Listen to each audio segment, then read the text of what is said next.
সে তার দুলাভাইয়ের বাড়িতে বেড়াতে এসেছিলেন। আফিয়া বেড়াতে এসেছিলেন সে তার বোনের শ্বশুর বাড়িতে। তার বোনের শ্বশুর বাড়িতে এসে একজন শালী যদি তার দুলাভাইয়ের বাড়িতে এসে নিরাপদ না হয়, তাহলে কোথায় গিয়ে নিরাপদ হবে?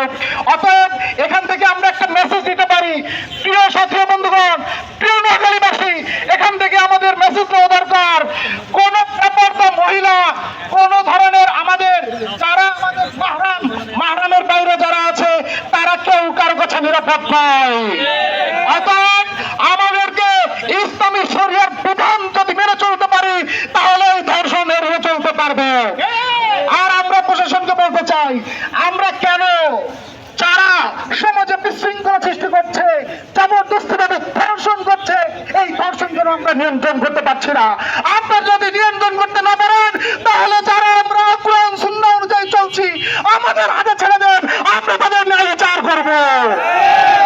আপনারা যদি বিচার করতে ব্যর্থ হন, আপনারা যদি বিচার করতে 90 দিন লাগান, আমাদের 90 দিন লাগবে না।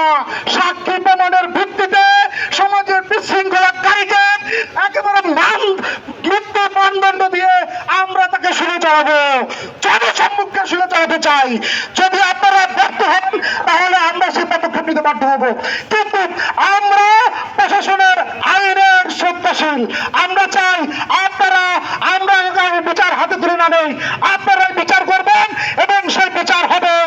একটা বিশেষ ট্রাইব্যুনাল গঠন করবেন, সেই ট্রাইব্যুনাল গঠন করার মাধ্যমে এই ফাঁসি এর সর্বোচ্চ শাস্তি মৃত্যুদণ্ড বাস্তবায়ন করবেন।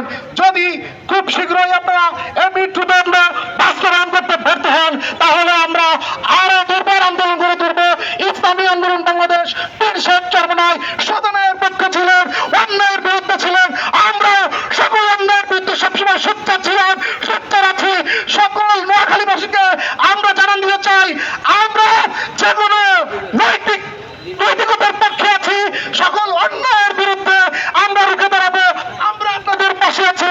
প্রিয় নোয়াখালীবাসী, আপনারা এগিয়ে যান ন্যায়ের পক্ষে, অন্যায়ের বিরুদ্ধে পীর শেখ চরমনাই সংগ্রাম চলবে ইনশাআল্লাহ।